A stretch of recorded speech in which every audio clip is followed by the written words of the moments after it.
नमस्कार मित्रांनो.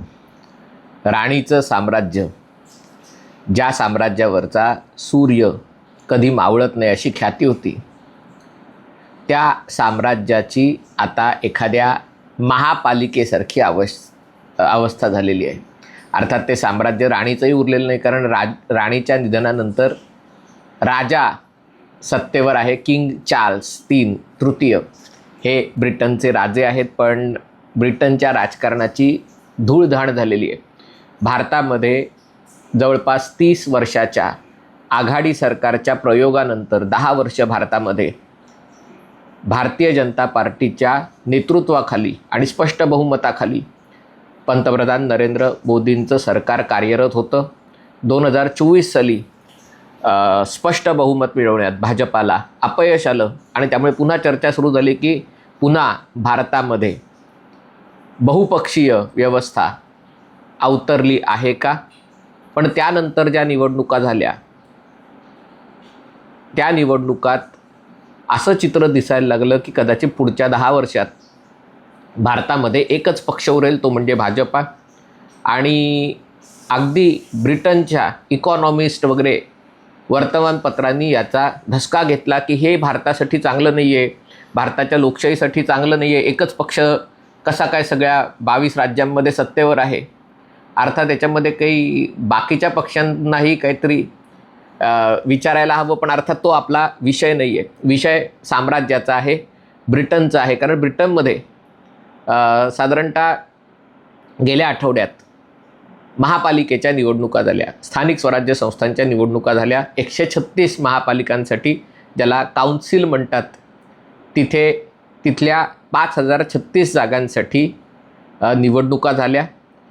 तिथे महापौर थेट जनतेतनं निवडले जातात आणि त्यामुळे या ज्या जागा आहेत ह्या नगरसेवकांच्या जागा होत्या. आणि या 5036 जागापैकी सत्ताधारी मजूर पक्षाला, लेबर पक्षाला अवघ्या 1068 जागा मिळाल्या. म्हणजे बघा, जेमतेम 20% 21% जागा सत्ताधारी पक्षाला मिळाल्या. अवघ्या 2च वर्षापूर्वी लेबर पक्षाला जवळपास 2/3 बहुमत मिळालं होतं. 650 पैकी 411 जागा मिळाल्या होत्या. 14 वर्षाच्या हुजूर पक्षाच्या, कॉन्झर्वेटिव्ह टोरीज वेगळी नावं आहेत, सत्तेनंतर लेबर पार्टी सत्तेवर आली होती आणि 2/3 बहुमतासह आली होती. तेव्हा महाराष्ट्रातल्या आणि देशातल्या पुरोगाम्यांचे चित्कार ऐकू आले होते की आता जे लंडनला झालं ते इथे होणार, मुंबई महापालिकेतही होणार बाय. पण अवघ्या 2 वर्षात या लेबर पक्षाच्या साम्राज्याला उतरती कळा लागलेली आहे. अतिशय सुशिक्षित, सुविद्य, सभ्य वगैरे वगैरे अशी प्रतिमा असलेले सर कीर स्टारमर यांची अवस्था आता कुत्रं खात नाही अशी झालेली आहे. आणि या परिस्थितीमध्ये जर ब्रिटनमध्ये निवडणुका झाल्या तर एका नवीनच पक्षाला पूर्णपणे एकहाती सत्ता मिळेल. म्हणजे आपल्याकडे एकहाती सत्तेचा काय खुळखुळा झाला कल्पना नाही, पण तिकडे लंडनमध्ये एकहाती सत्ता मिळेल अशी चिन्ह आहे. तिकडनं कोणाला लंडनला जायचं असेल निवडणुका लढायला तर जाऊ शकता. थंड हवाई आहे, काटकसरही नाही आहे, कशाची काटकसर करायची गरज नाही आहे. अर्थतज्ञ वगैरे खूप आहेत तिकडेही आणि त्यामुळे त्यांच्या सल्ल्याने एकहाती सत्ता राबवता येऊ शकेल. पण हा विषयही नाही आहे. सांगायचा मुद्दा हा आहे की गेली अनेक शतकं जगातली सगळ्यात जुनी लोकशाही असा ज्यांचा दावा असतो, अर्थात की राजेशाही आहे पण तरी देखील लोकशाहीची जननी, आधुनिक लोकशाहीची जननी म्हणून ब्रिटनची ओळख आहे. आणि जवळपास सगळ्याच्या सगळा इतिहास ब्रिटनमध्ये 2 पक्ष त्यांच्यामध्ये मुख्यतः लढत होते, लेबर आणि टोरीज किंवा कॉन्झर्वेटिव्ह किंवा हुजूर आणि मजूर मराठीमध्ये. आणि बाकीचे पक्ष असे 2-4 5-4 असे इकडे अशा त्यांच्या जागा असतात. पण या निवडणुकीमध्ये जसंही म्हटलं की रिफॉर्म UK हा नवखा पक्ष, त्यांना 1454 जागा मिळालेल्या आहेत. गेल्या निवडणुकीत त्यांना अवघ्या 2 जागा होत्या. म्हणजे इथेही एक आमदार, एक खासदार असलेल्या पक्षाला एक हाती सत्ता मिळण्याची शक्यता आहे. 1454 जागा रिफॉर्म UK पक्षाला मिळालेल्या आहेत. लेबर पक्ष जसे म्हणलं की 1068 जागा एकदम धाडकन जमिनीवर आलेल्या आहेत. जो तिकडचा भाजपा होता असं म्हणता येणार नाही, पण तिकडचा जो कॉन्झर्वेटिव्ह किंवा हुजूर पक्ष होता त्यालाही अवघ्या 844 जागा मिळालेल्या आहेत. म्हणजे सत्ताधारी आणि विरोधी पक्ष अनेक गेल्या 100हून अधिक वर्षाचा इतिहास असलेले सत्ताधारी आणि विरोधी पक्ष दोघांना मिळून जेमतेम 2000 जागाही मिळालेल्या नाहीत. म्हणजे तमिळनाडूसारखी अवस्था झालेली आहे. तिथे विजयचा विजय झाला. इथे नायजेल फराज नावाचे एक व्यक्ती आहे, त्यांचा हा रिफॉर्म UK पक्षाला दणदणीत यश मिळालेलं आहे. आणि 844 जागा या लिबरल डेमोक्रॅट्सला आहेत आणि त्या हुजूर पक्षाला अवघ्या 801 जागा आहेत. आणि टोकाचा डावा पर्यावरणवादी ग्रीन पक्ष 587 जागा मिळालेल्या आहेत. अपक्षांना 213 जागा मिळालेल्या. म्हणजे बघा, एखाद्या महापालिकेत जशी परिस्थिती असते, अनेक पक्षांमध्ये त्यांचे नगरसेवक निवडून येतात आणि मग त्यांच्यामध्ये हाणामाऱ्या चालतात. मग इकडचे नगरसेवक तिकडे जातात, तिकडचे इकडे जातात, पक्ष फोडले जातात. अशा प्रकारचं राजकारण आता ब्रिटनमध्ये सुरू होणार का, अशी भीती वाटायला लागलेली आहे. तुम्ही म्हणाल काय फरक पडतो, कारण झालं तर झालं म्हणजे. आणि या तर पुन्हा स्थानिक स्वराज्य संस्थांच्या निवडणुका आहेत. अजून काही देशाच्या निवडणुकांमध्ये असं झालेलं नाही आहे. गेल्या वेळेला ज्या देशाच्या निवडणुका झाल्या होत्या 2024 जुलैमध्ये, तेव्हा एका पक्षाला 650 पैकी 411 जागा मिळाल्या होत्या. म्हणजे तिथे तर काही अशी परिस्थिती नाही ना. पण तिथेही नेमकी अशीच परिस्थिती आहे. तेव्हा नशीब बलवत्तर होतं म्हणून डाव्या लेबर पक्षाला एवढ्या जागा मिळाल्या. पण आत्ता जर संसदेच्या निवडणुका झाल्या तर अशीच परिस्थिती राहील असा अंदाज आहे. आणि त्यामुळे ब्रिटनमध्ये पंतप्रधान स्टार्मर यांच्या राजीनाम्यासाठी त्यांच्याच पक्षातले लोक पुढे सरसावलेले आहेत. त्यांची अशी इच्छा आहे की कीर स्टार्मर हे देश चालवायला सपशेल अपयशी ठरलेले आहेत आणि त्याच्यामुळे त्यांना पदावर राहण्याचा अधिकार नाही. एक तर त्यांनी ताबडतोब राजीनामा द्यावा आणि आपल्या पक्षातल्या दुसऱ्या कोणाला तरी नेता म्हणून निवडावं, अन्यथा सप्टेंबरमध्ये त्यांनी राजीनामा द्यावा आणि काळजीवाहू म्हणून पंतप्रधान तेवढा काम करावं.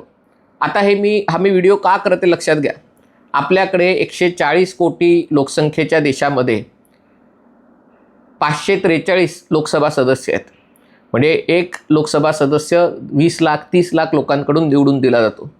ब्रिटनमध्ये अवघी 6 कोटी लोकसंख्या असूनही 650 त्यांच्या हाऊस ऑफ कॉमन्समध्ये किंवा लोकसभेमध्ये 650 खासदार आहेत. याचा अर्थ एक खासदार निवडून द्यायला जेमतेम 70 ते 80 हजार मतदार, त्यातले किती मतदान करतात, 60-70% मतदान केलं तरी 45-50 हजार मतदार एक खासदार निवडून देतात. स्थानिक स्वराज्य संस्थांच्या निवडणुकात तर बघा, म्हणजे काय खालच्या परिस्थितीला 10,000 5,000 10-12,000 लोकांचा मतदारसंघ असेल. जे आपल्याकडे ग्रामपंचायत किंवा छोटी नगरपालिकेची वगैरे निवडणूक असल्यासारखी आहे. आणि त्याचा परिणाम काय होतो की जेव्हा दोन पक्षाचं सरकार दोन पक्ष असतात, सत्ताधारी विरोधक, तेव्हा एक देशाला स्थैर्य असतं आणि देश पुढे जाऊ शकतो. पण जेव्हा अशा प्रकारची राजकीय पक्षांची खिचडी होते तेव्हा मग कुठलंही धोरण ठरवता येत नाही, निर्णय घेता येत नाहीत, सरकार टिकत नाहीत, सारखी अस्थिरता, राजकीय अस्थिरता राहते आणि या राजकीय अस्थिरतेमुळे देशाच्या अर्थव्यवस्थेवर परिणाम होतो. ब्रिटनची सध्याची अवस्था काय आहे हे देखील समजून घेणं आवश्यक आहे. जसं म्हटलं की असं साम्राज्य होतं ज्याच्यावरचा सूर्य कधी मावळत नव्हता. आज लष्करीदृष्ट्या मी जे आकडे वाचले ते बघून मलाही धक्का बसला, कारण एवढी वाईट अवस्था, मला वाटलं ऑस्ट्रेलियाचे वगैरे असं असू शकेल, पण ब्रिटनमध्ये जर तुम्ही आत्ता बघितलं तर जेमतेम 78,000 सैनिक त्यांच्या सैन्यात आहेत. तेवढे पण आहेत की नाही माहिती नाहीत. 78,000 म्हणजे आपल्याकडे पोलीस फोर्स मोठा असतो याच्यापेक्षा. आणि त्याच्यामध्ये नौदलामध्ये 62,000 नौसैनिक आहेत. त्यांच्या जहाजांची आणि बोटींची संख्या जर बघितली तर 3 विमानवाहू युद्धनौका, 50 विनाशिका तेव्हा होत्या 1991 साली. आज फक्त 2 विमानवाहू नौका आणि 13 विनाशिका, एवढंच. ब्रिटनचं आरमार, ज्यांनी आरमाराच्या साह्याने संपूर्ण जगावर राज्य केलं, त्या ब्रिटनकडे आज फक्त 2 विमानवाहू युद्धनौका आणि 13 विनाशिका एवढाच सगळा मामला आहे. सैनिकांची संख्या 78,000 नाही 74,000 आहे. सॉरी, माझा मगाशी चूक झाली. आणि लढाऊ विमानांची संख्या जी एकेकाळी 700 होती ती आता जेमतेम 150 आहे आणि त्यातली बरीचशी अमेरिकन फायटर जेट्स आहेत. म्हणजे आज ब्रिटनची युद्ध लढण्याची ताकद नाही आहे. पण तरी देखील आपण एक साम्राज्य असल्याचा जो आव आहे की आम्ही सगळ्या जगाच्या प्रश्नात काड्या करतो, जगाच्या प्रश्नात आम्ही भूमिका बजावतो, ते काही जात नाही. आत्ता इराणच्या युद्धात तीच गोष्ट दिसून आली. ब्रिटननी अशी छाती पुढे काढून भूमिका घ्यायचा प्रयत्न केला तर अमेरिकेने त्यांची संभावना केली की तुमची खेळणी इथे आणू नका, कारण एवढी कमी विमानं, एवढी कमी पण तरी देखील त्यांनी नाही आखात एकेकाळी हे ब्रिटनचं सगळं साम्राज्य होतं, त्यांचं राज्य होतं आणि आम्ही तिथे आमचं आर्मन पाठवतो. आणि आर्मर पाठवतो म्हणून काय पाठवलं तर एक विनाशिका पाठवली. आज ही अवस्था आहे. आणि त्याच्यामध्ये आणखीन गमतीची भाग म्हणजे ब्रिटनमध्ये मुस्लिम लोकसंख्या 6% आहे, आत्ताच्या घडीला 6% आहे, पण राजधानी लंडनमध्ये 15% आहे. आणि या 6%वरून पुढच्या अवघ्या 40 वर्षात इस्लाम हा ब्रिटनमधला सगळ्यात मोठा धर्म होणार आहे, अशी परिस्थिती आहे. आणि अशी जेव्हा तुमची व्यवस्था असते आणि या सगळ्यामध्ये जे सगळं युक्रेनचं युद्ध असेल, आता इराणचं युद्ध असेल, महागाई जबरदस्त वाढलेली आहे.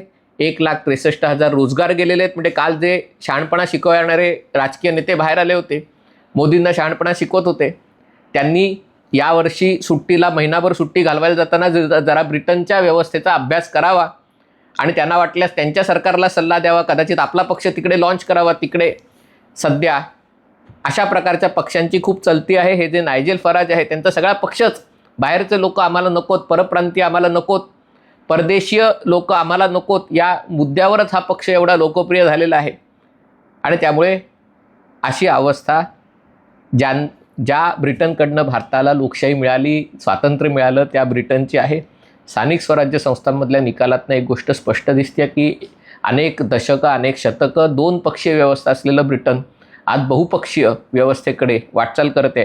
आणि बहुपक्षीय व्यवस्था म्हणजे जेव्हा 70,000 80,000 नागरिकांमधनं 1 खासदार निवडला जातो आणि 5 पक्ष असतात, तेव्हा विजयी उमेदवाराला 15,000 20,000 मतं जरी मिळाली तरी तो देशाचा खासदार होऊ शकतो. आणि जेव्हा 15,000 मतांवर खासदार होतो तेव्हा शांतिदूत खासदार होणार ही काळ्या दगडावरची रेघ आहे.